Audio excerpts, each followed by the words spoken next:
Mr. Akshay, welcome to the podcast. Thank you.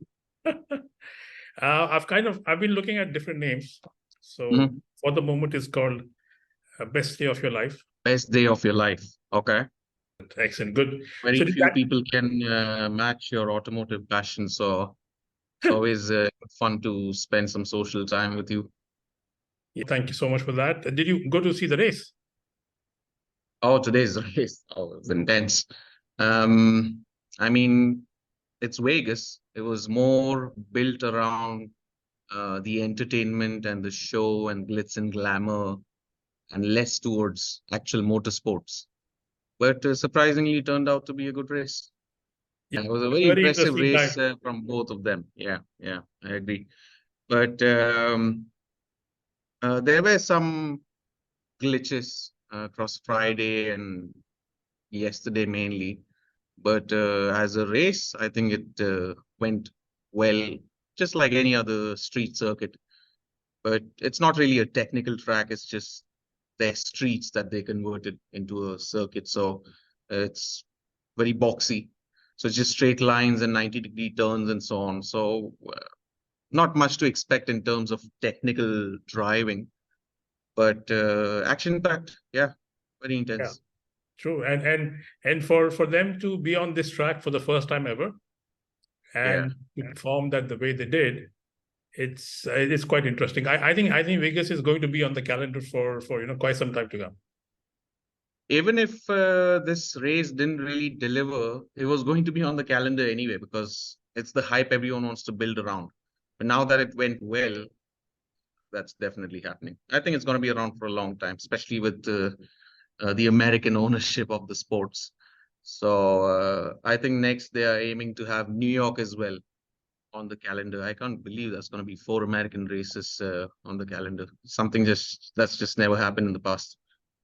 Well, it was very good to see. How do you think you've seen a few interesting races in your life, haven't you? Oh, quite a lot. I've been watching the sport for now, what, 27 years or something? Yeah, around the time Michael Schumacher joined Ferrari. So it was interesting times. I think those days were still the best of what Formula One was for us. But again, that's a little biased from my end as well because nostalgia kicks in. Yeah, good old Yes. memories. So You you could yeah, you could it almost be a remained. you could almost be a historian. Not that good. I don't think anybody can beat Sebastian Vettel when it comes to being a historian because he managed to name every single world champion going back 50, 70 years. So Did you see Bottas's painting? that's his painting. Oh, yes. I think there's some 10 or so paintings that he's auctioned if I didn't get that wrong. Yeah, yeah, So yeah. I mean, I support the it's, guy. I mean, the guy is full on for Movember, yeah. and he has this really interesting I think with Valtteri, ever since he left Mercedes. Mercedes, Yeah. he's found his own freedom in his personality. So you can see Yes. that in his style per se, with his grown-up mustache and long wavy hair. True. And yeah, his personal time he's utilizing really well, I feel. That's where all these pictures are coming from. Yeah. Yeah. Uh, on track, is he champion material? I never saw him as one. He's a decent driver. He's worked for the team, especially at Mercedes. He's played a team game really well. But is he a champion? Not really. But as a personality, I think he's developed a celebrity status by himself. So talking of champions, I mean, how you were there for the Abu Dhabi race? You were watching it live. When Infamous one. yeah. So that was when Verstappen won. Uh, Yeah. how do you think Verstappen has changed in these 3 seasons? Uh, it's interesting because Verstappen was too used to being the underdog under the Mercedes dominating years. But 2021 for him was that vindication of his sheer raw driving talent because he was in a, I wouldn't say far inferior car, but uh, fairly inferior car compared to the Mercedes. And also combined with Mercedes having a combination of bad strategy calls and the race is not turning in their favor, some of them. It kept the race really tight. So when it came to the points being even by the last race, by which time also Red Bull with their upgrades kind of came up to matching Mercedes as well in terms of pace and overall race pace and so on. But Abu Dhabi historically has been a track that was very favorable to the Mercedes chassis. Yeah. So Yeah. Verstappen came in as pure underdog, even though they came in on equal points. And the race turned out to be that way. It was a Mercedes race all throughout till that safety car flipped. Asking for was also unfair, but in that moment of emotions, you can't take it away from him. It's understandable. Uh, Lewis was going for the eighth title, which means breaking Michael Schumacher's record. I didn't want to see that happen either, so I'm not really complaining. But yeah, I think that race and the championship that came with him is where Verstappen kind of got the recognition he needed, that he is true, raw racing talent. And ever since, it's been domination. I mean, the first half of, not even the first half, lesser than the first half of the 22 season, Ferrari gave them quite a fight, and Verstappen was in on his own with his talent and so on. But then it was it was domination on a different kind of level because the records they've broken within this year and the second half of last year, historically, I can't recall anyone else on that scale. Mercedes in 2020 was close. Ferrari in 2004 was similar, but this was just something else. It was way ahead of what those guys broke in terms of records in a single season and so on. But is Max as a driver? How has he evolved? Um, I think he's got that champion personality now into him, but it's come with a little sense of entitlement and arrogance as well. Not to take away that his talent still shows. I mean, he's an aggressive driver on a level where he can be compared to Ayrton Senna or so on. But he needs a few more years for that composure to come in. Something that we saw this morning as well in the Las Vegas race, where at the start he could have held on and then fought with Charles proper later on, a Yeah. clean attack. But what happened at the start was a little reckless. It was reckless, and it was the same with Russell as well. So Yeah. even though he's a two-time, three-time champion now, not Three-time even two, champion already. Yeah. Yeah. He's he's done. already Yeah. a champion this season. This season. Uh, Yeah. for a three-time champion, I think you're no longer just a driver. You're a personality, right? People look up to you.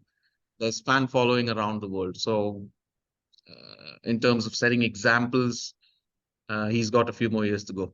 That composure and maturity as a personality is yet to come in. But as a driver, has he matured? Yes, yes, big time compared to let's say 2020 or 21. If you take 5 years ago, Verstappen was just known to wreck Ferrari's races, where Ferrari was trying to compete with Mercedes Yeah. and this underdog who doesn't really have a chance of winning anything. He would give his all and end up in some very reckless accidents. Those doesn't happen these days. So yeah, as a Yeah. driver, he's matured in, but as a personality, he needs some more composure. I think that's the reason Lewis is still, there. The chance to win the eighth, I think he'll immediately retire because he's sticking around pretty much just for that eighth title to come through. And even Toto did say that, going all out, leaving no stone unturned to give Lewis that eighth title. So will it happen? I'm not so sure because their car really has a lot of catching up to do with the Red Bull. They're still learning, I think, ever since the new regulations came in last year.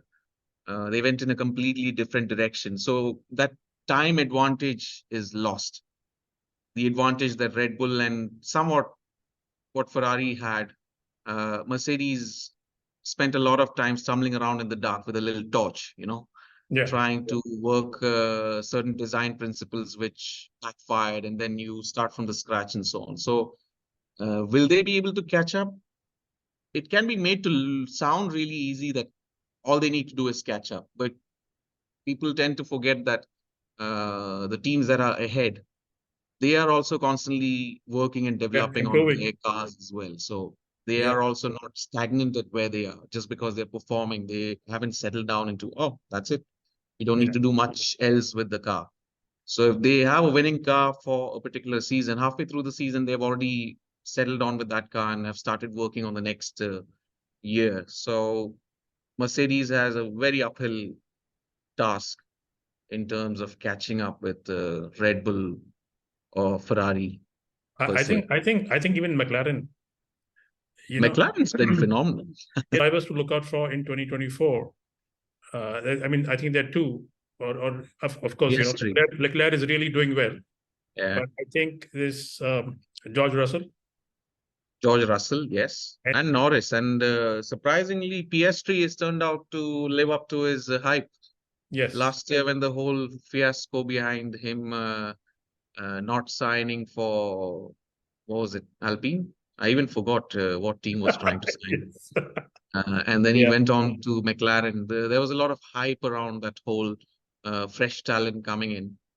I had that little fear that all this hype might end up meaning nothing because it has happened many times in the past. But he's lived up. I think he is given a run for the money when it comes to Lando because Lando never really had competition the last few years in his teammate.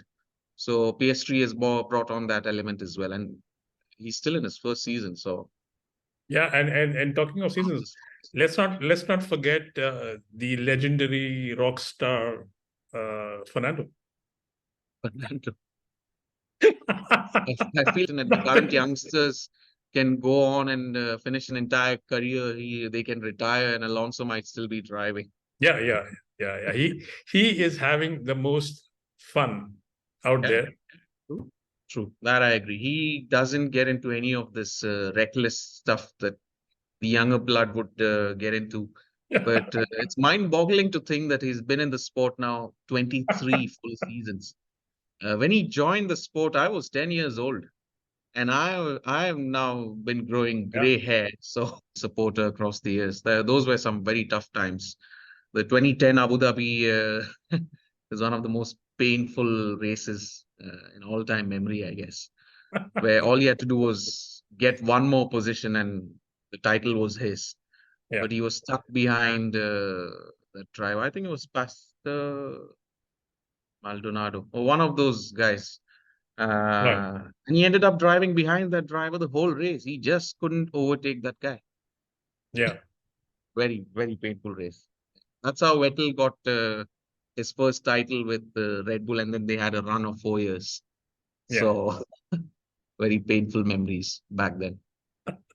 If I have to pick a season that was the best in terms of nail-biting finishes, for me, that, well, 2021 is obviously one of those. yeah, Uh, But for me personally, the one that takes over 2021 is 2007, where Raikkonen won against Hamilton and Alonso by 1 point.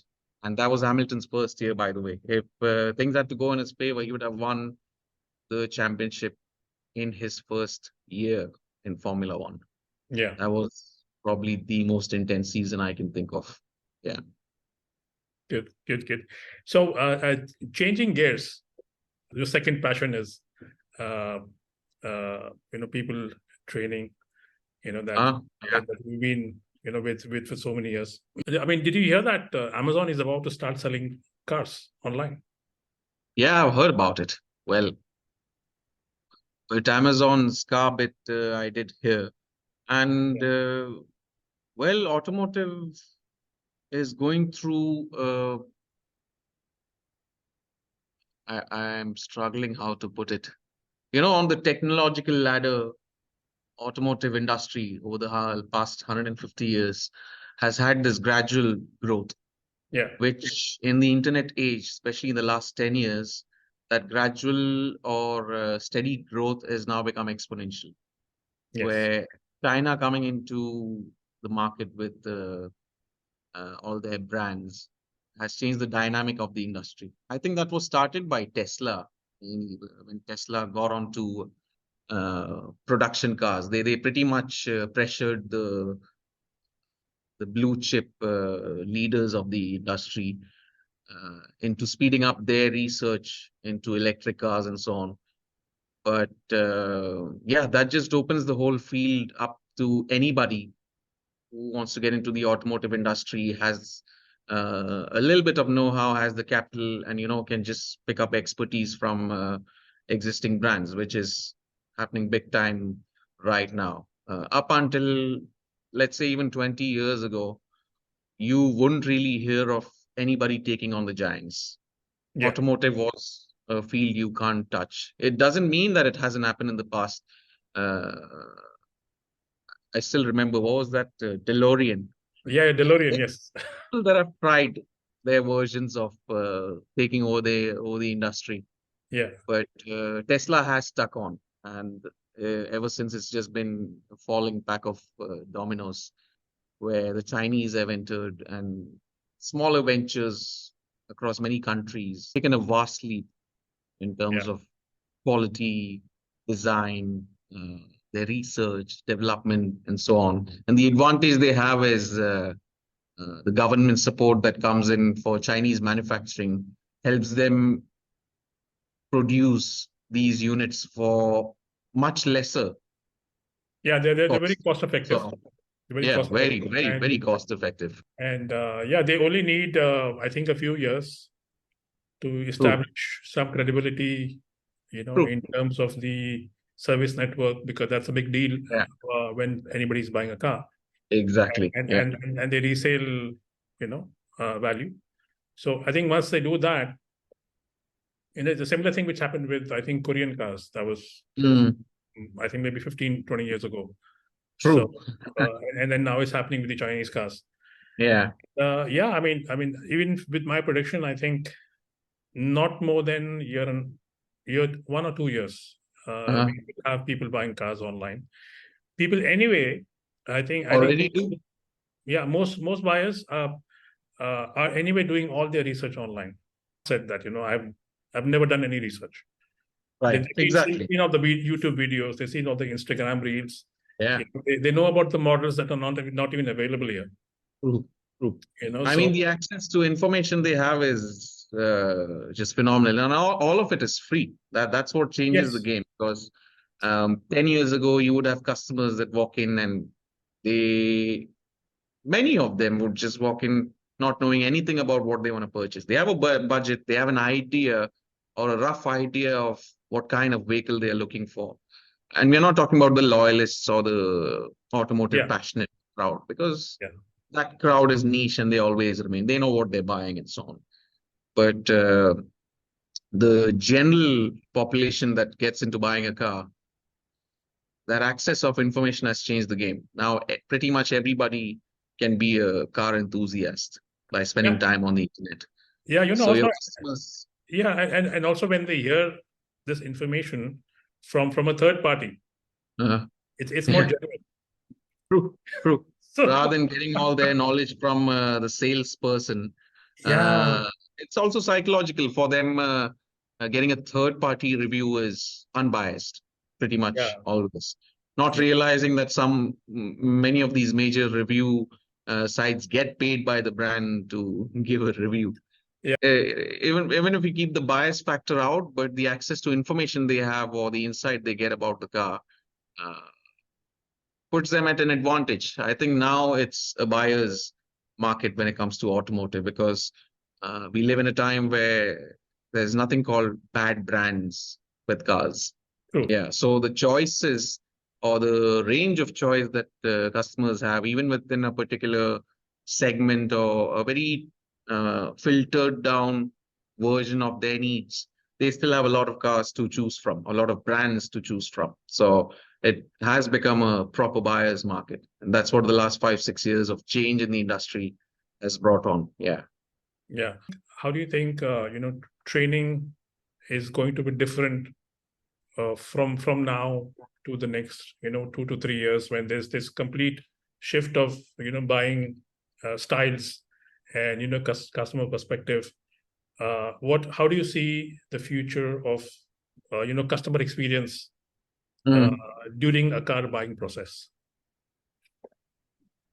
At the end, sales is a people business. You can move everything online for sure, but buying a car is not the same as buying, I don't know, a phone or a simple household product that you do on the internet. Even for those, there are people who still prefer to go to the stores, by the way, Yeah. as much as everything is online and you have all the reviews from all the top tech sites. Uh, People still would like to interact with a human being when they want to buy something. Um, will they completely take over? I don't believe so. They will of course eat into the chunk or a margin of how sales operates now, but I don't believe it can ever completely take over automotive selling, the people to people business, at least not in the near future. Yes, because AI itself is not fully developed. Yeah. Yeah. So much so that AI for me is uh, just a repetition of pretty much every other major invention we've had across human history. Uh, when Oppenheimer came out recently, Christopher Nolan's movie, uh, it's a true reflection of our current times as well, because we were so blinded by that chase to get to be the first in the race to building the first atom bomb. Nobody really planned towards what after, what Yeah. after we have invented it. Yes. So human intelligence allows us to invent things that we ourselves are not mature enough or ready enough to uh, manage or handle uh, once that invention has come through. So for me, AI is just the next version of the atom bomb.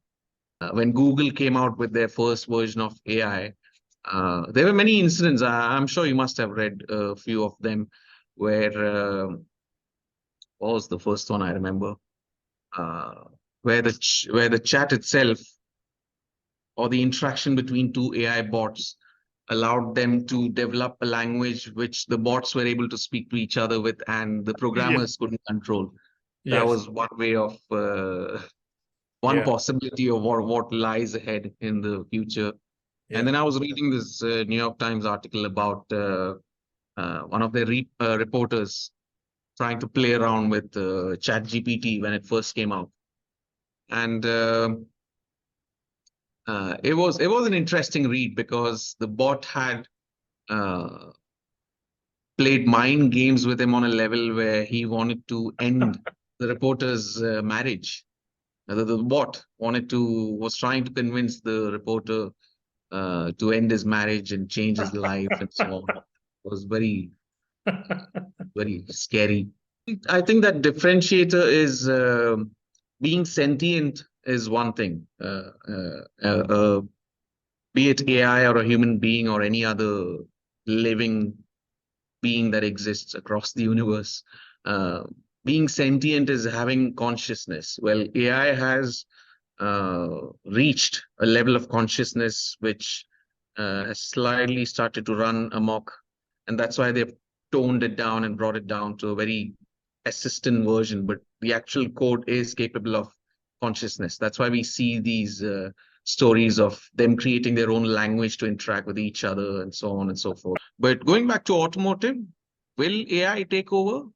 Not really, because the conscience bit or the uh, moral values taking over your rational, logical decisioning is something that's still only humans that are capable of.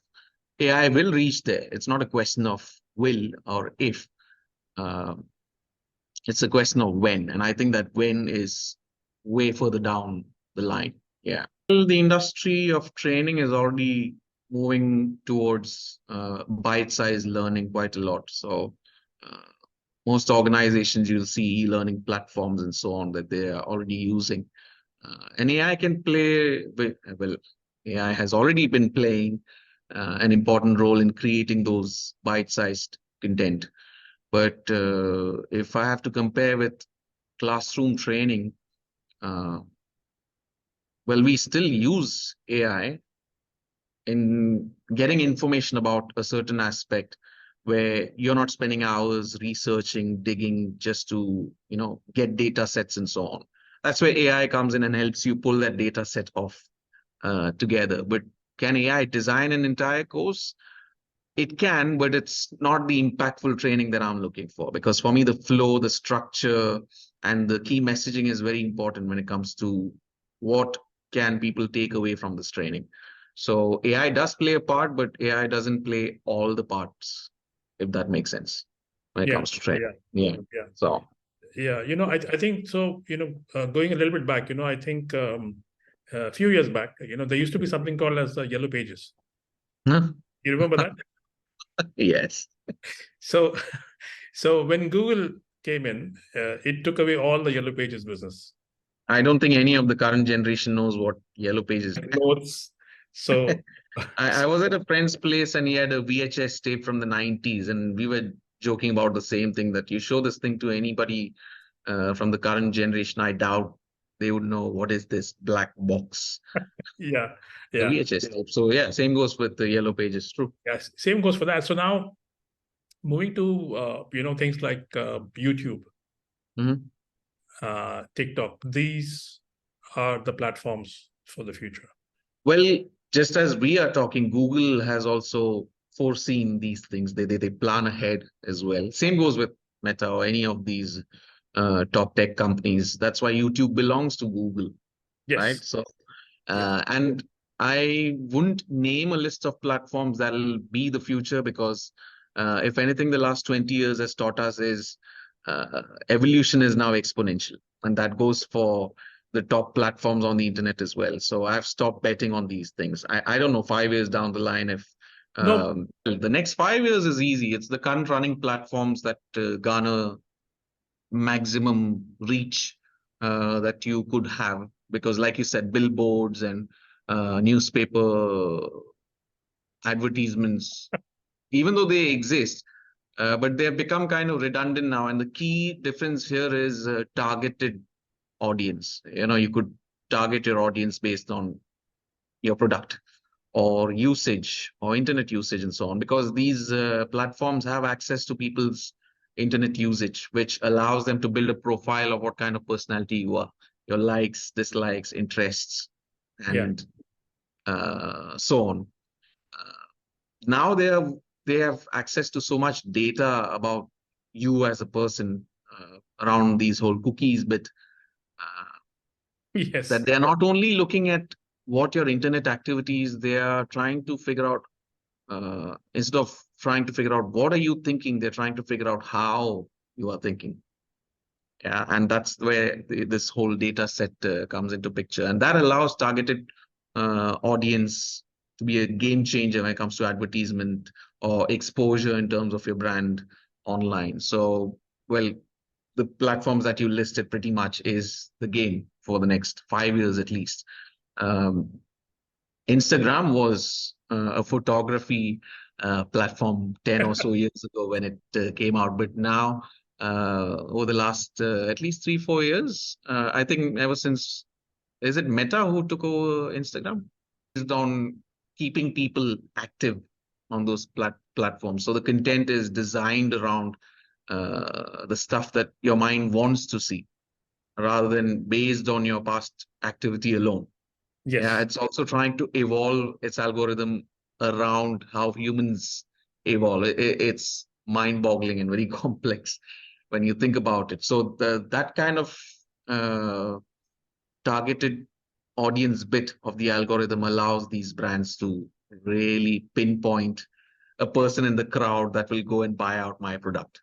So yeah, the platforms that you listed pretty much is all that you need when it comes to social media presence, right? So yeah, I agree. Well, as much as we both are aware, there are companies that are trying. Well, some want to get ahead in the game. They're trying, but the old terminology being street smart. You can't really explain what street smart means, but you get it. You know what street Yeah. smart is. The know-how of things, right? I think that the same applies to being social media smart as well. Yeah, being street smart on social media. Um, you can see efforts, you can see companies trying, you can see that people trying to create content or trying to post stuff on the internet, but you can also see that it needs a lot of work Yeah. behind it. That social media intellectual strength is required. A lot of people are how they present themselves or what are they talking and so on. You can be relevant as well, but if it's just poor quality work in terms of how it was filmed or how you're talking or these awkward moments that people have on these content that they create, that needs a lot of work. Yeah. This also goes back into my thought process about how the internet took over the population really fast. It spread like wildfire. Yes. 15 years ago, you could count on your fingers looking at a crowd how many people had a smartphone. An automatic necessity where even people in the older generations, our parents or grandparents' generations, they need to have one to be able to interact, or they get left out. Yeah. It's not even a choice. They are forced into using smartphones and getting digital with things in general because most businesses or most of their interactions, transactions, everything is slowly moving towards getting digital, right? Man, this is So this is this is all you need. yeah, This is everything's all you done. need. I True. mean, One step further is social media content. Even if you want to, as a company culture, bring that in, you need to uh, bring up to speed an entire. So going back to your point of should they? It's not even a choice anymore. They yeah, have it's not to, a choice. Yes. and that's the reflection you're seeing in some of the existing firms who are very switched on with their energy and wanting to keep up the culture at their workplace in line with where the current trends are, or where the industry is moving, or where technology is taking them, but they need to keep their people up to that speed as well. You can't just throw a KPI uh, at your workforce and tell them to start creating content overnight on the internet because the results would be pretty Yeah. horrible. Companies should uh, start to bring in this change, and True, and and, true. and the ones that do eventually will be ahead of the game. Of course, of course. And that's why, because where micro learning comes in and digital learning comes in, it also allows classroom training to evolve as well. And I personally am feeling that change where earlier trainings could just be delivering information, Yes. right? You could have both. You could have skill set based or product training or project training, right? Where you deliver information. This is what it is. This is your product. This is how things work. And then you list out all the functionalities and so on. Yeah. Now you can squeeze all of that into a bite-sized learning, or it could be a digital learning module. Yeah, because it's just information being shared.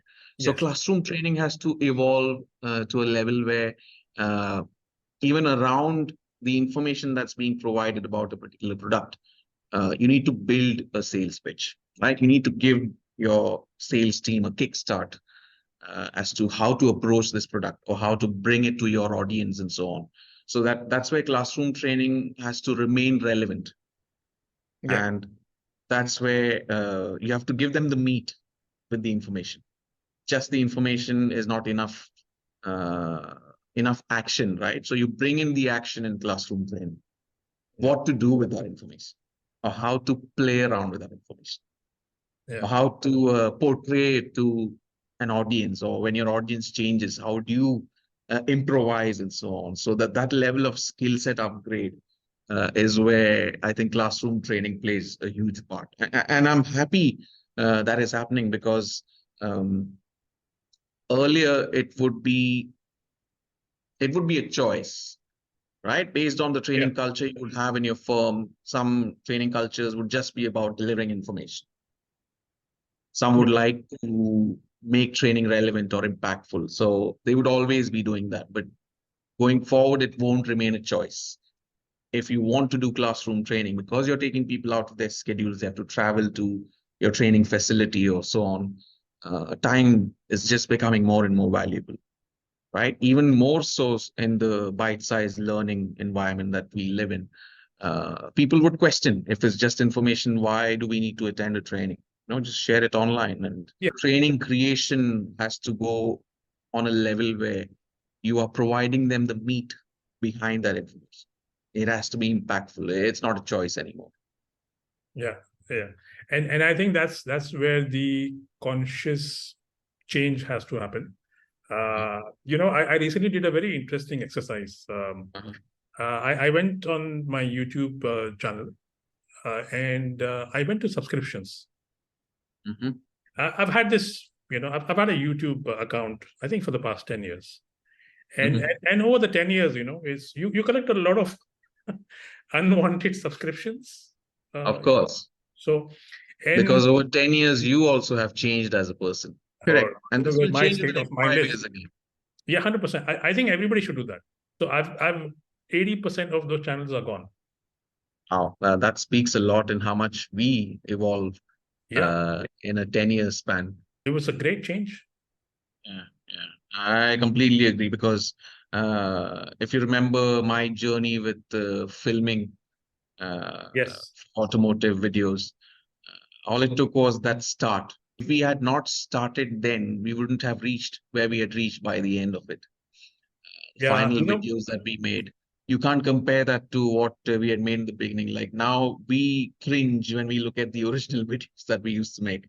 But that start is what yes, led us to where we reached. So benchmarking is also growing, right? So as true. a population, the benchmark is constantly evolving, is why as a start now, you would do better than what you would do 5 or 10 years ago. That's also partly because the access to the kind of devices and the Yes. quality cameras and so on that you can do now, you wouldn't have had that access 10 years ago. Now you can buy a gimbal to balance your phone, right? Yeah. Yeah. Uh, 10 or 15 years ago, that's NASA technology for people. Or you would hear about a DJI Ronin, which Yeah. was only used in Hollywood movies back then. True. Right now, people have access to that kind of technology. So yeah, that Yeah. that is a constantly improving cycle too. Hey, what's the one piece of advice that you would give to your younger self, your 15-year-old Akshay? What is one advice that you would give? There's a lot of advice I would give. Advice. I don't remember how I was when I was 15. I was more of an angry kid when I was 15, I guess. So there's this colleague of mine. He's from Africa. The only Hindi term he's learnt is "aram se." So whenever there's this random energy going on in the office, his timing is so perfect. He would just look up. He's generally a very quiet guy, doesn't really interact much. He'll just look up and, in a very soft voice, he'd be like, "Aram se." People who don't know what that is, that means take it easy. Yeah, yeah. Uh, uh, a- and his timing being so perfect, the whole crowd bursts out laughing because Hindi is not his language, right? So if I had to give one advice to a 15-year-old me, it would be, aram se. Take it easy. It's going to be okay. Yeah. Easy, yeah, yeah, yeah. It makes Great. a big difference in your approach and outlook towards life and so on. So yeah, I think that would be it. Yeah. So I think that's the bombshell we were looking for. And that's Wow, on that note, big bombshell. on on that note, thank you, Akshay. Thank you so much for being with us today. Oh, it's been a pleasure. Yeah, and then we should do this. I thoroughly enjoyed this. We should do this more often. I agree. Yeah, fair enough. Thank you so much for having me. My pleasure. Take care.